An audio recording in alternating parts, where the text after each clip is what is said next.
in August when the California Legislative Black Caucus refused to help black people by refusing to take the vote for reparations to the floor so that Governor Gavin Newsom could either vote on them or veto them, right?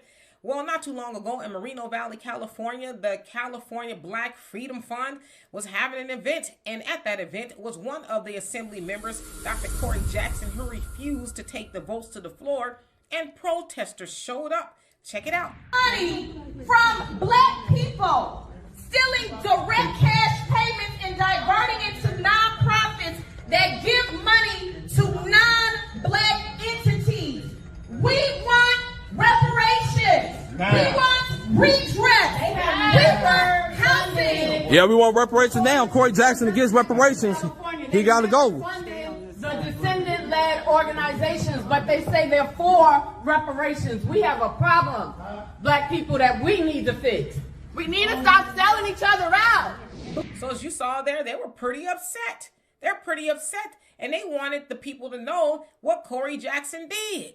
He didn't do anything, even though he led black Californians who voted for him to believe that he was going to take the vote to the floor. Now, remember, there was a study that took place since 2020 where all of these black people and, politicians were sitting there at the Capitol trying to figure out, what reparations look like and how much it would be and this, that, and the other. And when they had a chance to take it to the floor, they said, no, we ain't going to do that. They got busted, by the way. But nevertheless, Dr. Corey Jackson was being protested, and there's a lot of people in there that didn't like it. You had one sister who I know personally talking about, that's a good man in there. How dare you guys? It's like, what makes him good? What makes him good? He didn't do anything good when he had a chance to do that. But nevertheless, I looked into the California Black Freedom Fund. I'm like, okay, well, what is it? And this is what I learned. It says the fund was created by a coalition of donors and philanthropic organizations, including California Endowment and the Liberty Hill Foundation, and was designed to ensure long-term investments in black leadership and policy change. Its goal is to empower black-led groups to advocate for policy reform and social justice at both state and local level. Now, mind you, it is said since 2021, about $100 million is trying to be raised to help this black leadership do that. Well, it's like, why? Y'all wasting money. They had a chance to do that when they had a chance to take the vote to the floor, and they decided not to do it. And when they were busted, they said, oh, well, it's actually going to take a couple of more years. This is a multi-year thing. We need to figure. No, it's not.